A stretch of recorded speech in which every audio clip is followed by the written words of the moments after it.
নিশ্চয় সকল আমল নিয়তের ওপর নির্ভরশীল। এই একটি হাদিস আমাদের পুরো জীবনকে নতুনভাবে ভাবতে শেখায়।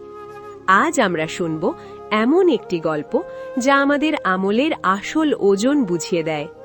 একদিন রাসূলুল্লাহ সাহাবাদের নিয়ে বসেছিলেন। তিনি বললেন, নিশ্চয়ই সকল আমল নিয়তের ওপর নির্ভরশীল। মদিনার এক যুবক ছিল, নাম তার আব্দুল্লাহ।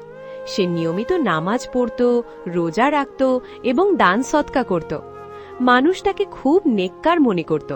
একদিন মসজিদে এক দরিদ্র লোক সাহায্য চাইতে এলো। আব্দুল্লাহ অনেক মানুষের সামনে বড় অঙ্কের দান করল। সবাই তার প্রশংসা করল, কিন্তু তার অন্তরে ছিল মানুষের প্রশংসা পাওয়ার আশা।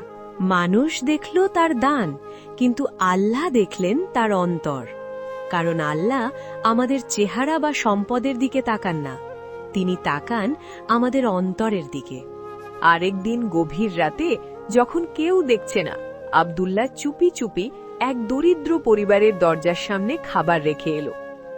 এই ছোট আমলটাই আল্লাহর কাছে বড় হয়ে গেল, কারণ এতে ছিল খাঁটি নিয়ত, ছিল শুধু আল্লাহর সন্তুষ্টি। আজ আমাদের নিজেদের প্রশ্ন করা উচিত, আমি যা করছি সেটা কি আল্লাহর জন্য? কারণ নিয়ত ঠিক হলে ছোট আমলও পাহাড় সম হয়ে যায়। আসুন আমরা আমাদের প্রতিটি আমল আল্লাহর জন্য করার চেষ্টা করি। এ ধরনের শিক্ষণীয় ইসলামিক ভিডিও পেতে আমাদের বিসমিল্লাহ চ্যানেলটি সাবস্ক্রাইব করুন, পাশে থাকা বেল বাটনটি বাজিয়ে দিন আর সবার আগে আমাদের চ্যানেলের ভিডিও নোটিফিকেশন পেয়ে যান।